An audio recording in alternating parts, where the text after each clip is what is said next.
तय किया है।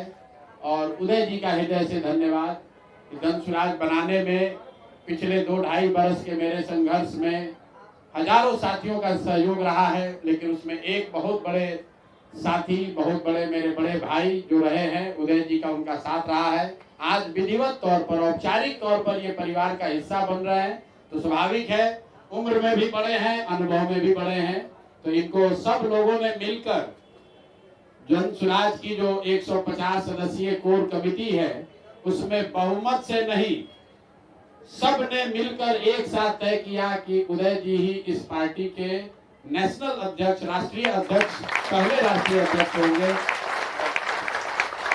तो मैं अपनी ओर से, अपने सारे जन सुराज के साथियों की ओर से आपका अभिनंदन करता हूं, स्वागत करता हूं।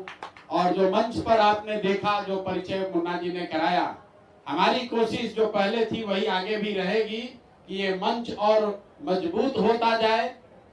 इस मंच पर बैठने वाले लोगों की जो ताकत है, उनका जो कैरेक्टर है, यहाँ पर सबसे बड़े कानूनविद इस मंच पर बैठे हैं। यहाँ पर सबसे बड़ी आईएएस और आईपीएस परिवार अगर कोई एक परिवार होगा तो वो उदय जी का परिवार है।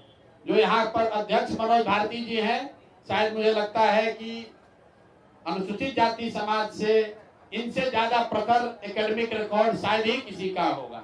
बगल में अफाक साहब बैठे हुए हैं, उनके बगल में रामबली चंद्रवंशी जी हैं, उनके बगल में आर.के. मिश्रा जी बैठे हुए हैं, जो भी साथी बैठे हैं। प्रशांत किशोर की भूमिका इतनी ही है कि इस मंच पर बैठने वाले लोगों को की संख्या, लेकिन संख्या से भी ज्यादा उनका जो चरित्र है, उनका जो कैरेक्टर है, जो सामूहिक नेतृत्व की बात कही गई है, सामूहिकता की जो हम लोग बात कहे हैं, उस बात पर हम लोग ईमानदारी से प्रयास करते रहेंगे। प्रशांत किशोर समय के साथ धीरे धीरे इसमें छोटे होते जाएंगे और जो मेरे साथी हैं ये हमसे बड़े होते जाएंगे। मैं हमेशा आपको कहता हूँ, हमसे बहुत ज्यादा काबिल लोग, मेरे से बहुत ज्यादा काबिल लोग इस राज्य में हैं जो इस दल को बेहतर चला सकते हैं, इस राज्य में बेहतर कर सकते हैं। प्रशांत किशोर की भूमिका उसी कुम्हार की रहेगी जो मिट्टी को उठा उठा कर चाक पर डालता रहेगा। तो कल से मैं अपनी यात्रा शुरू कर रहा हूं और दल को चलाने बनाने की सारी जिम्मेवारी जो है वो उदय जी की है, आरसीपी साहब की है और हमारे साथ जुड़े हुए साथियों की है। मैं सबका तहे दिल से शुक्रिया अदा कर रहा हूं और आपसे और आपके द्वारा बिहार की जनता से एक ही वादा कर रहा हूं कि जो आपको मैंने विश्वास दिलाया है, जिसको भी चुनकर लाएंगे उसको जैसे दही को मथ के मक्खन निकाला जाता है वो मक्खन ही निकाल कर लाएंगे। कोशिश यही होगी, मक्खन भी आप निकालते हैं तो उसमें एक दो मक्खी इधर उधर से आ जाता है, कुछ गलती हो सकती है, लेकिन नियत में कोई खोट नहीं है। प्रयास यही है कि बिहार में ऐसा नेतृत्व पैदा किया जाए कि पूरा देश इस बात का संज्ञान ले कि बिहार में इस तरह के लोग भी हैं, इस तरह के लोग भी समाज का नेतृत्व करने वाले हैं। खाली शर्ट के ऊपर गंजी पहनकर खिलौनी करने वाले लोग ही बिहार का प्रतिनिधित्व नहीं करते हैं। ये मंच, ये छोटा सा मंच उस बात का गवाह है कि एक से एक पढ़े लिखे विद्वान, एक से एक इंटेलेक्चुअल, अपनी क्षमता से, अपने ताकत से जीवन में हासिल करने वाले लोग आपके सामने बैठे हुए हैं। और जो यहाँ बैठा हुआ है ये तो राज्य के स्तर पर है, हर जिले में, हर प्रखंड में हम लोग की रात दिन कोशिश यही है कि ऐसा ही व्यक्ति चुनकर आए, ऐसा ही व्यक्ति समाज का नेतृत्व करे कि बिहारी होने के नाते आपको उसके नेतृत्व पर गौरव हो सके। इसी के साथ मैं अपनी बात खत्म कर रहा हूं। आप सबका बहुत बहुत धन्यवाद। किस चीज की, हम लोग तो बिना तैयारी वाले लोग हैं। आप हमारी शक्ल देखिए, हम कोई तैयारी करके आते हैं? हम ना नोट लिखते हैं, ना स्पीच तैयार करते हैं। मन साफ है, नियत क्लियर है, जहाँ काम होता है वहां चले जाते हैं। कल भी कोई तैयारी से नहीं गए थे। कल तो कल्याण बिहार में पुलिस वालों ने ये दिखाया कि क्यों बिहार में लोग अधिकारियों के जंगल राज की बात कर रहे हैं। कोई आदमी, आप बताइए, इतने पत्रकार बंधु आप हैं, किसी गांव में जाने के लिए परमिशन की बात आज तक हम लोगों ने सुनी नहीं थी। मैं और आरसीपी जी ये बात कर रहे थे कि हम लोग भी बिहार की राजनीति के शीर्ष पर रहे हैं जहां से ये पूरी व्यवस्था चलती थी। आज तक बिहार में ऐसा नहीं होता था कि किसी दूसरे राजनीतिक दल या नेता को कार्यक्रम न करने दिया जाए।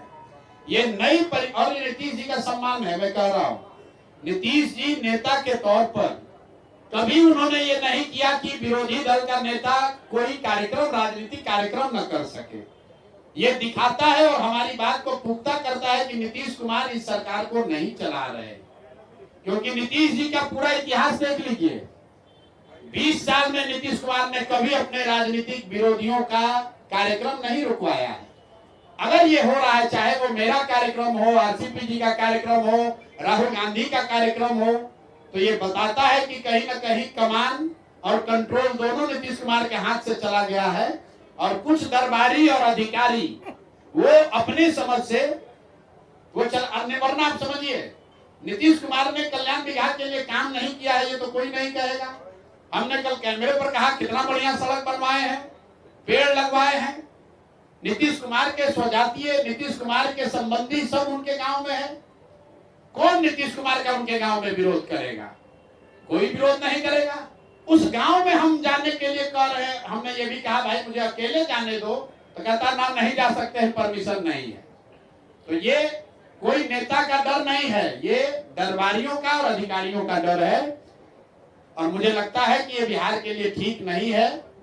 ये नई बिहार में बहुत सारे तरह की समस्या हम लोग के पास है, लेकिन इस तरह की राजनीति कभी बिहार में नहीं हुई है कि अपने प्रतिद्वंदी को, अपने राजनीतिक विरोधी को आप कार्यक्रम न करने दिए। ये नई चीज शुरू हो रही है, ये गलत है और कहीं ना कहीं इससे ज्यादा नुकसान नीतीश कुमार ही का हो रहा है। अगर हम कल कल्याण बिघा गांव में हो गए होते तो संभव है कि आप लोग इसका नोटिस भी नहीं लेते। संभव है कि 4 नीतीश कुमार के समर्थक हमारा विरोध भी करते, लेकिन ये बेवकूफ पुलिस वाले रोक के अपना ही मुड़ मिट्टी पलीद किया। अब पूरे बिहार में लोग बात कर रहे हैं भाई ऐसा क्या बात है कि प्रशांत किशोर को गाँव नहीं जाने दिया, जरूर कुछ दाल में काला है। तो ये इस तरह के अल्प बुद्धि वाले जब लोग राजनीति के शीर्ष पर रहेंगे तो यही नुकसान होगा।